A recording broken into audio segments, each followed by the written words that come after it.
मुझे किसी का हिसार अपने आसपास महसूस हो रहा था और उसके बाद ज़ोहर की नमाज भी कज़ा हो गई, वो भी मेरी नींद की वजह से।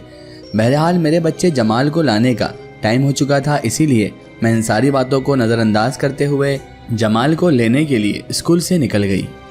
मैं जमाल को स्कूल से लेने ही जा रही थी, तभी मुझे रास्ते में भी ऐसा लगने लगा जैसे कोई मेरे साथ साथ चल रहा है। ऐसा लगने लगा कोई पीछे है, कभी कोई मेरे साइड में मुझे महसूस होता तो कभी कोई मेरे पीछे चलता हुआ महसूस होता, लेकिन मैं पलट कर देखती तो वहाँ पर वीरानी और तन्हाई के सिवा कुछ न दिखता। बहरहाल मैं जमाल के स्कूल जैसे तैसे करके पहुँच गई। उसके बाद मैंने अपने बेटे जमाल को स्कूल से पिकअप किया और उसके बाद मैं उसे घर ले आई। घर आकर मैं खाना बनाने के लिए लगी ही थी कि अचानक फिर से मुझ पर गशी तारी होने लगी। गशी मुझ पर ऐसी तारी होती थी कि मुझे नींद ऐसे आने लगती जैसे मानो अगर मैं बिस्तर पर जाकर ना लेटी तो मैं गिर जाऊंगी यहीं पर। मैं फिर से गई और बिस्तर पर थोड़ी देर के लिए लेट गई। पता नहीं कब नींद की आगोश में चली गई और जब मेरी नींद खुली तो तकरीबन 5:30 बज रहे थे और असर का वक्त भी जाता रहा था। मैं उठी और मैंने टाइम देखा तो मैंने दिल में ख्याल किया, क्या है परवरदिगार, आखिर मुझसे क्या गलती हो गई है? क्या आज मेरी सारी की सारी नमाजें छूटी जा रही है? नमाज के वक्त मुझे नींद आ जा रही है। शैतान मुझे इस तरह कैसे भड़का सकता है? अब क्योंकि मैं असर की नमाज भी छोड़ चुकी थी, इसीलिए अब मैं मगरिब का इंतज़ार करने लगी। मैंने सोचा कि क्यों ना मगरिब बाद ही खाना सही तरीके से बनाने में लग जाऊंगी और जमाल के पापा अगर आएंगे तो उनसे कह दूंगी कि मुझे थोड़ी सी तबीयत ऐसी लगी इसीलिए खाने में लेट हो गई। लेकिन ऐसा मैं सोच रही थी और ऐसा होना नामुमकिन था, क्योंकि मुझे ये भी नहीं पता था कि मेरी नमाज छूटने के पीछे क्या वजह है। बहरहाल मैं मगरिब का इंतज़ार कर रही थी और अचानक जमाल बाहर आंगन में गिर गया। जमाल रोता हुआ आवाज़ लगाने लगा तो मैं भागती हुई आंगन में गई। देखा तो जमाल के पैर में से खून निकल रहा था। मैं दौड़ी दौड़ी जमाल को पास ही के डॉक्टर के क्लिनिक पर लेकर गई और इतने में मगरिब की अजान हो गई। डॉक्टर साहब पट्टी करते रहे और सब चीज़ें हुई और जब मैं जमाल को घर लेकर आई तो मगरिब का वक्त भी निकल चुका था और अब मैं मगरिब की नमाज भी कज़ा कर चुकी थी। आज फजर से लेकर मगरिब तक की मेरी सारी नमाजें कज़ा हो चुकी थी। मुझे समझ नहीं आ रहा था कि ये सब क्या हो रहा है। मैं खाना बनाने लगी आते से ही, क्योंकि जमाल के वालिद यानी मेरे शौहर भी घर पर आने वाले थे। खाना बनाते बनाते मुझे इशा का वक्त भी निकल गया और मैं आज के दिन एक भी नमाज नहीं पढ़ पाई। मैं वो औरत थी जिसकी एक टाइम की नमाज कज़ा नहीं होती थी। बहुत मुश्किल से किसी एक टाइम की नमाज कज़ा होती थी दिन भर में, लेकिन आज कई सालों बाद मेरी ज़िंदगी में पहली बार ऐसा हुआ था कि मैं एक टाइम की नमाज भी जानबूझकर नहीं पढ़ पाई थी। मुझे समझ नहीं आ रहा था कि ये सब क्या हो रहा है। रात को जब अमजद घर आए, मेरे शौहर घर आए, तो मैंने उनसे भी इस बारे में बात की तो उन्होंने कहा, रुबीना दिमाग पर इतना जोर नहीं देते, शायद तुम्हारी तबीयत ठीक नहीं होगी, इस वजह से तुम्हें कमज़ोरी से भी नींद आ रही होगी और इसमें हम कुछ थोड़ी ना कर सकते हैं। अब नींद आ गई, इसमें तुम भी क्या कर सकती हो सकता है तुम्हारी तबीयत ठीक ना हो, इस वजह तुम्हें ऐसा लग रहा है। दिमाग पर इतना जोर मत दो, कल सुबह उठकर अच्छे से फजर की नमाज अदा करना और आराम से तुम अपने दिन भर की जो नमाजें पढ़ती हो, इबादत करती हो, सब कर लेना, ठीक है? मैं भी उनकी बात से इत्तेफाक रखती थी, इसलिए मैंने भी उनकी बात में हाँ मिला दी और उसके बाद हम लोगों ने खाना खाया साथ में और उसके बाद हम सब आराम करने के लिए अपने रूम में आ गए। न जाने कब मेरी नींद लग गई और मैं अमजद से बात करते करते ही सो गई। रात को न जाने कौन सा पहर होगा कि मेरी अचानक से आँख खुल गई। मुझे समझ नहीं आया कि मेरी आँख क्यों खुली थी, लेकिन मैं इतना ज़रूर कह सकती थी कि घबराहट के मारे ही मेरी आँख खुली थी। उसके बाद मैं पानी पीने के लिए जैसे ही उठी तो मैंने देखा कि मेरे पैर के यहाँ ही यानी ज़मीन पर हमारे बेड के नीचे एक सांप निकल रहा है। ऐसा सांप जो हूबहू उस सांप से मिलता जुलता है जो मैंने उस नागिन के साथ देखा था, जिसे मैंने उठाकर एक साइड किया था। उसके पास जो सांप मौजूद था वही सांप मुझे अब मेरे कमरे में मेरे बेड के नीचे से जाता हुआ दिखाई दिया। मैं चौंक गई और मेरी चीख निकल गई। मेरी आंखें बंद थी, तभी अमजद ने उठकर मुझे हिलाया और कहने लगे, क्या हुआ रुबीना, क्या हुआ, क्यों चिल्ला रही हो? मैंने कहा, सांप देखिए, हमारे बेड के नीचे से सांप निकल कर गया अभी। मैंने सांप देखा अमजद, सांप। अमजद फटाफट खड़े हुए और वो भी बहुत मोहतात हो गए थे क्योंकि सांप से हर इंसान डरता ही है। उन्होंने सबसे पहले तो जमाल को तलाश किया। जमाल बेड पर ही सो रहा था और उठे। उसके बाद लाइट ऑन की और डंडा हाथ में लेकर बेड के करीब आए, लेकिन जैसे ही उन्होंने बेड का पर्दा उठाया और नीचे झांका तो वहाँ पर कुछ भी नहीं था।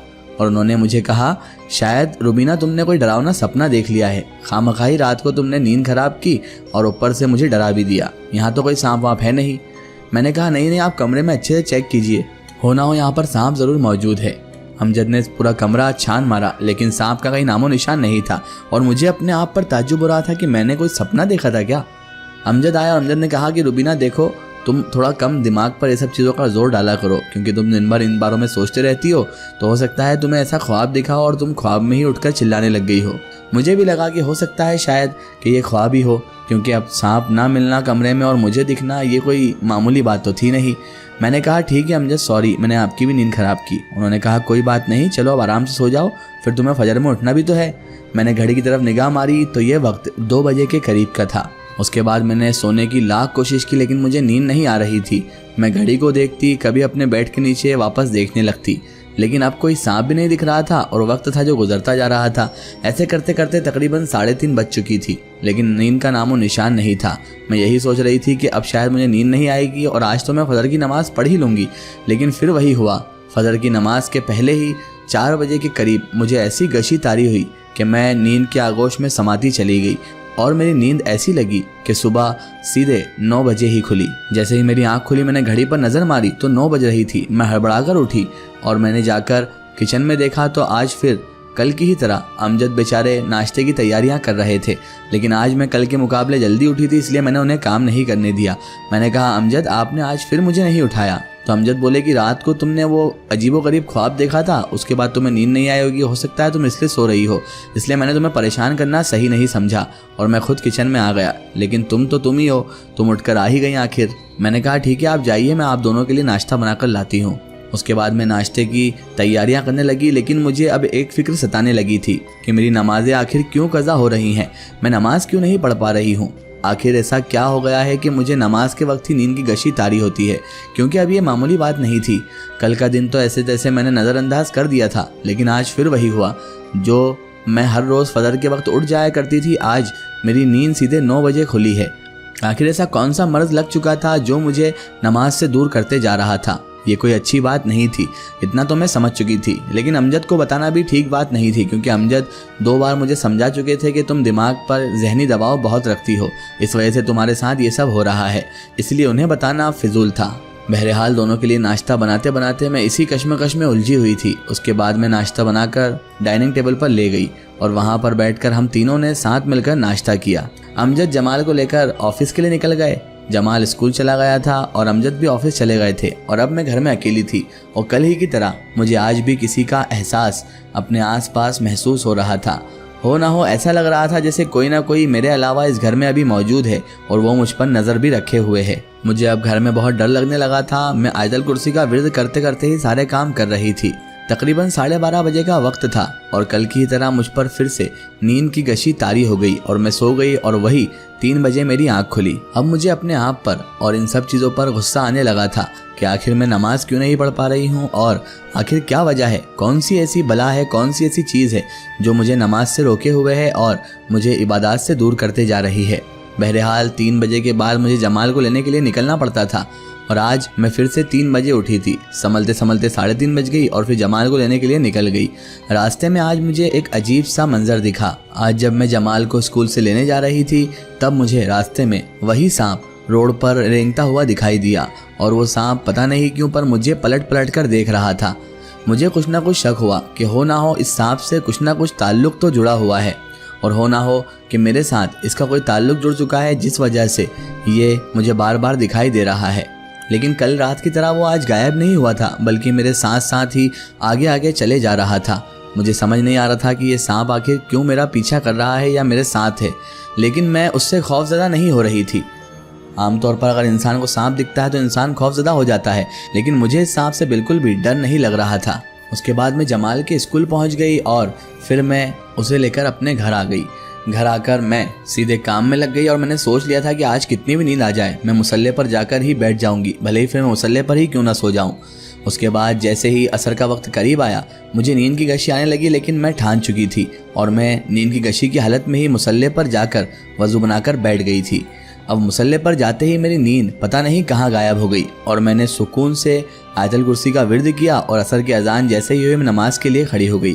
मैंने सुकून से नमाज अदा की और उसके बाद मुझे बड़ा सुकून मिला और मैंने सोचा कि चलो हो ना हो ये नींद तो शैतान की ही दी हुई थी, क्योंकि उस वक्त ही आती थी जब मेरे नमाज का वक्त होता था।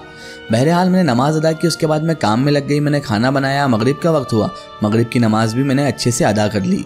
उसके बाद अमजद भी घर आ गए और ईशा का वक्त हो चुका था। आज अमजद जल्दी घर आ गए थे। ईशा की नमाज मैंने उनके सामने ही अदा की और उसके बाद डाइनिंग टेबल पर हम खाना खाते हुए बातें करने लगे। खाना खाते खाते अमजद बोले, मोहतरमा आज तो आपने नमाज पढ़ ली ना? मैंने कहा जी अल्लाह का शुक्र है, आज मैंने 3 नमाजें तो अदा कर ली है, लेकिन फिर भी मेरी ज़ोहर और फजर छूट गई है अमजद। अमजद बोले कि फिक्र मत करो, वो भी अदा हो जाएगी, तुम बस अल्लाह पर यकीन रखो और अपना काम करते रहो। तुम्हारी तबीयत अब धीरे धीरे ठीक हो जाएगी तो फिर तुम 5 वक्त की नमाज पाबंदी से पढ़ने लग जाओगी। मैं अमजद की इन बातों से बड़ी खुश होती थी कि वो खुश होते हैं कि मैं नमाज अदा करती हूँ और वो भी मेरी नमाज के लिए फ़िक्र में रहते हैं। अमजद भी दिन में नमाज पढ़ते हैं और जितने टाइम की उन्हें मिल जाती है वो पढ़ते हैं। बहरहाल खाना वाना खाकर हम बातें करते हुए सो गए। जमाल भी हमारे पास ही सो रहा था, लेकिन उसी रात को मैंने एक ख्वाब देखा। ख्वाब में फिर से वही मुझे सांप नुमा इंसान दिखा। पहले वो सांप दिखा जो मैंने 2-3 मरतबा देख लिया था, उसके बाद वो सांप इंसान का रूप ले लेता है। उसके बाद सपने में ही वो मेरे पास आकर बैठ जाता है। मैं देखती हूँ कि मैं उस सांप से खौफज़दा नहीं हूँ और वो सांप मेरे पास आकर मेरे कदमों को सहलाने लग जाता है। वो ऐसा करता है जैसे वो सांप मुझे बहुत अच्छे से जानता हो। हालांकि ये ताज्जुब की बात थी कि एक सांप का ख्वाब में दिखना और एक पालतू जानवर की तरह मुझे लगाव से लाड़ प्यार करना बहुत अजीब बात थी। बहरहाल मैंने ख्वाब में ये भी देखा कि वो सांप इंसानी शक्ल इख्तियार करके मेरे करीब आने की कोशिश करता है, लेकिन कोई चीज़ थी जो उसे रोके रखती है। अब मैं भी नहीं जानती वो कौन सी चीज़ थी, लेकिन वो सांप नुमा जो भी इंसान था वो मुझे दूर से देखकर बहुत खुश हो रहा था और मुझे ही देख रहा था। मुझे समझ नहीं आ रहा था कि आखिर ये कौन है, और अचानक मेरी आँख खुली, देखा तो 3:30 बज रहे थे। मैंने आज भी ये अहद कर लिया था कि फ़जर की नमाज़ किसी भी हाल में अदा करूँगी, इसलिए मैं 3:30 बजे से ही वज़ू बनाकर मुसल्ले पर बैठ गई और जब तक कि विर्दो बज़ाई पढ़ने लगी और फ़जर की अजान हुई तो मैंने फ़जर की नमाज़ अदा कर ली। इसका एक स्टोरी हम देखेंगे इसके अगले पार्ट में। अगर आप भी अपनी ज़िंदगी की कोई सच्ची कहानी या सच्ची घटना हमसे शेयर करना चाहते हैं या आप अपनी कोई स्टोरी हमारे चैनल के ज़रिए शेयर करवाना चाहते हैं तो हमारे Facebook page my story book को फॉलो करें और उस पर हमसे जुड़ें।